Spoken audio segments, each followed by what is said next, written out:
G'day traders, I'm Greg McKenna. Welcome to Markets Morning. It's the 7th of December 2018. Please excuse my hair. I've had my trucker cap on all morning, and I just realised I had a video to do, so I thought I'd take it off, but it's a bit bigger than normal anyway. Aesthetics are not really what you're here for, are they? Particularly not when it's me looking at you. Anyway, what a night. What a 24 hours. A massive kerfuffle in stocks. The circuit breakers for the CME were what was necessary. They did their job, and you'd have to argue, had they not been there, obviously the market would have collapsed. The S&P doesn't help anybody really. The sellers had a chance to sell, and they did sell. We got down toward recent range lows, but we found a bottom there, and then we've ended the day higher from the lows of where we were 24 hours ago as futures were opening, but still down just 4 or 5 points from Tuesday. So where are we? We're just in a volatility cluster at the moment. I've written about it a lot in Markets Morning, the written piece today, and I've quoted one of my favourite chunks from Benoit Mandelbrot's book, The Misbehaviour of Markets. If you haven't read this book, folks, you really, really should. This is one of the most insightful books. Now, fundamentals when it comes to markets are important. Technicals when it comes to market are important.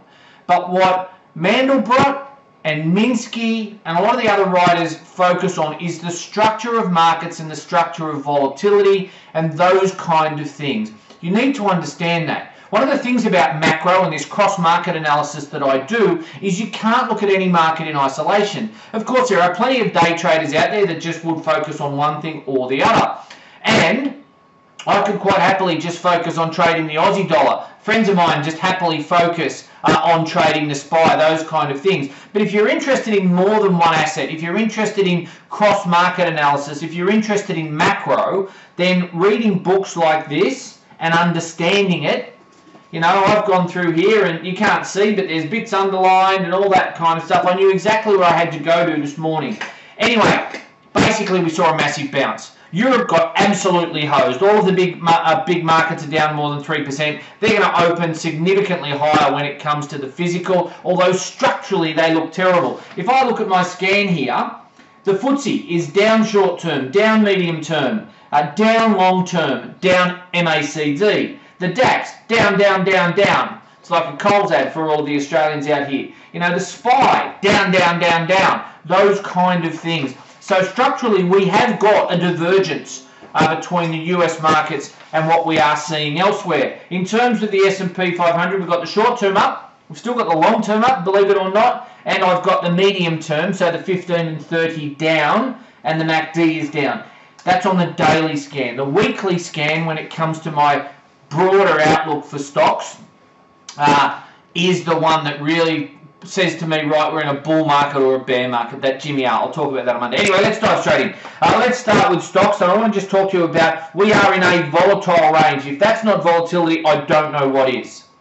You know, it was still significantly weak. I think it was still in the 60s. So we finished in the 90s.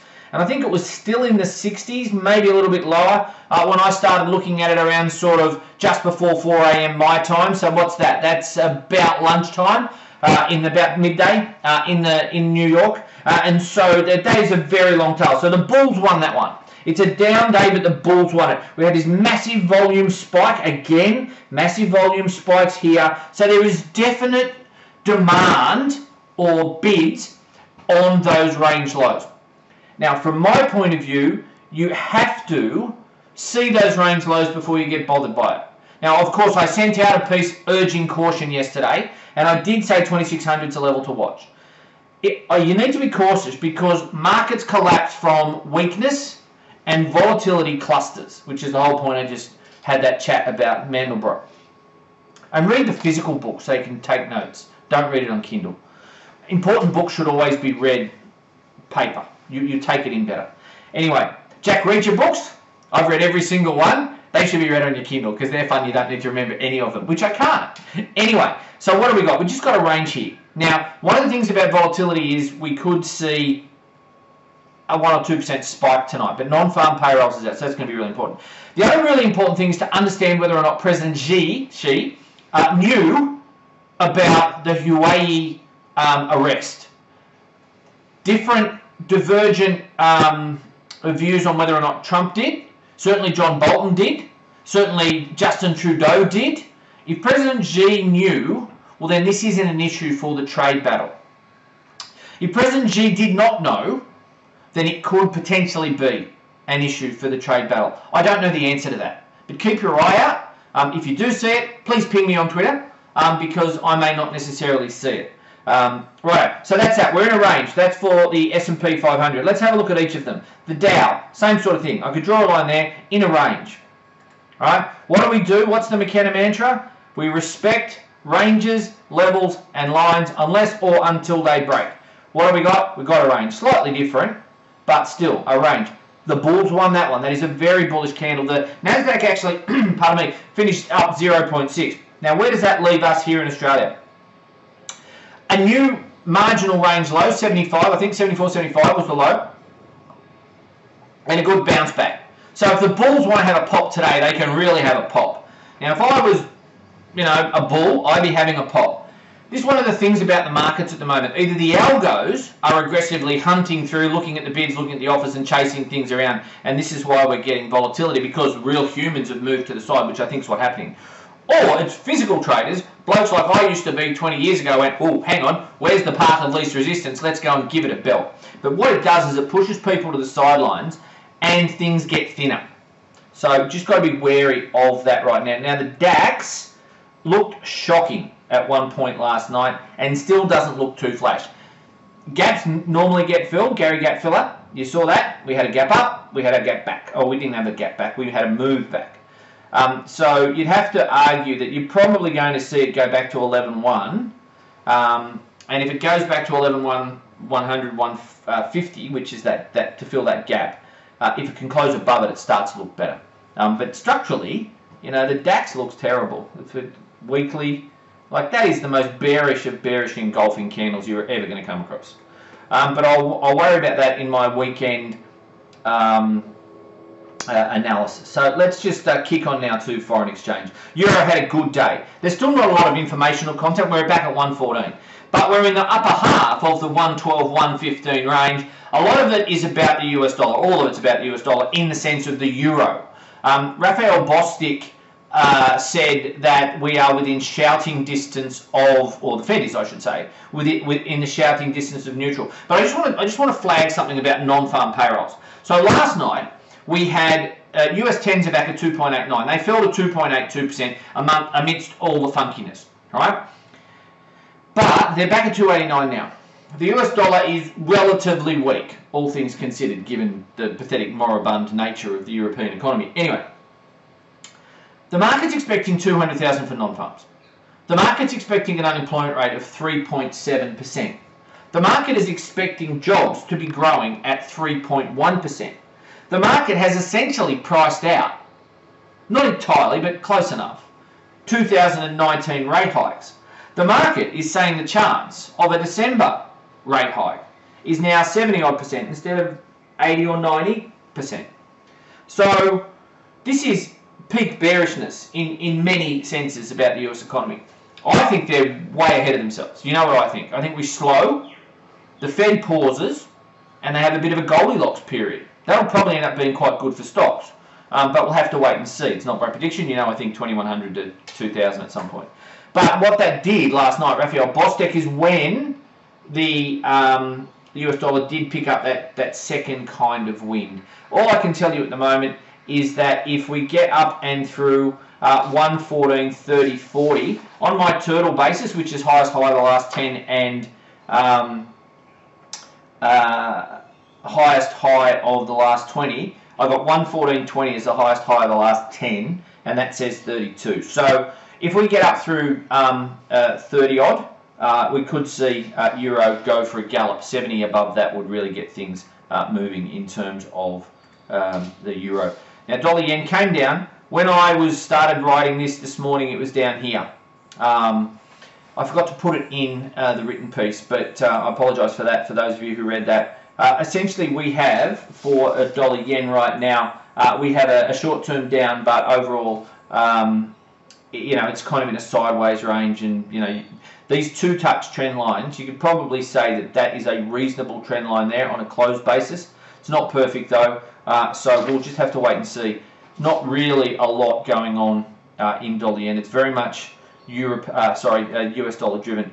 Sterling's found some support where it should, 126.60. I really do like sterling calls. I think the chance of Brexit not happening has increased materially, although the chance of no vote, which sterling won't like, or a postponement of the vote from next Tuesday seems to maybe be increasing as well. So you've got to keep an eye on that. That's why I like options in this space right here and right now. In terms of the battler's broken, although it's trying to rally. That's a nice long-legged candle. Bit of an indecisive one, finished halfway up.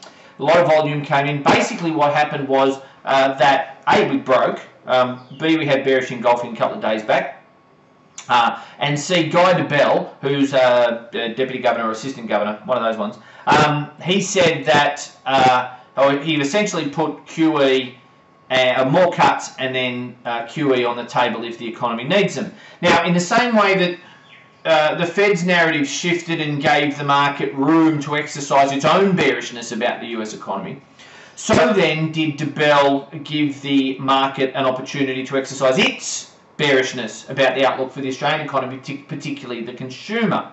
Now, what's really important, and more important than anything in that whole Debelle speech, is in it he references the fact, very politely, but he references the fact that macroeconomists got it dead wrong in the United States about the housing fall and what it would do to the economy. That sticks out to me, you know, like what is it? The tow bar on the back of the car you haven't seen and you run into with your shin.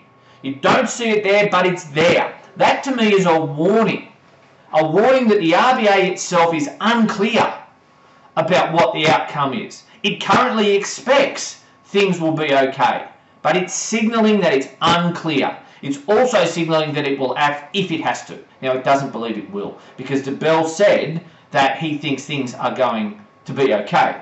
But it's worth factoring in, because if house prices keep falling, as I think they will, then there will be an impact. Now, we're back at 133.86, which is a breakout level on the weeklies. We're up at 134 earlier. That's no big deal, really, when you think about it. Wilkins, Bank of Canada governor, was quite dovish again on Thursday.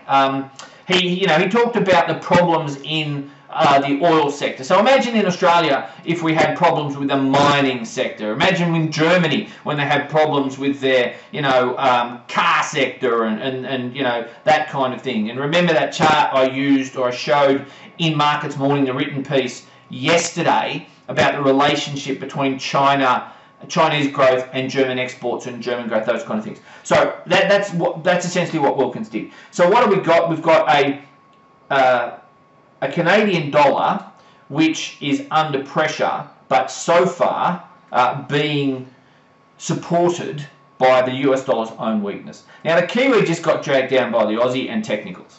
So basically you can see this intersection of the 200 and the 15 around sort of this 68, 55-ish area. Still looks to me, it's got to get through 55, but it still looks to me like it should probably fall down towards 67, 80 or 85 or something like that, where that support is on the, on the trend line. In terms of CNH, tried to get up and through this trend line, hasn't quite done it. Keep an eye on that. 92.5 is the level to watch. If it gets up and through 92.5, then you'll know that it's going higher. Dollar Sing, earlier on today, Dollar Sing was up above that. Dollar Sing doing the same thing. The US dollar is trying to rally, and for most of emerging markets, not counting the MEX, it did actually rally. So it's a very mixed narrative for foreign exchange right here and right now.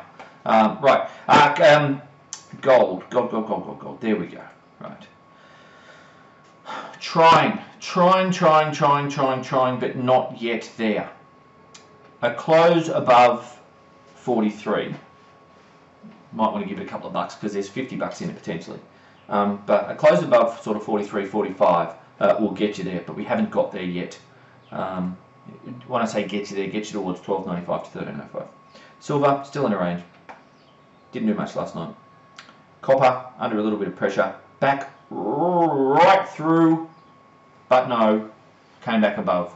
So that's the Bulls won that one, believe it or not, because it's in the top third, but still weakness. Keep your eye on copper. Copper was down 0.8% last night. Keep your eye on copper. If we hear anything that President Xi did not know about Huawei, then it could get ugly. Right, so this bottoming structure, it's under pressure. OPEC doesn't seem to be able to get itself together.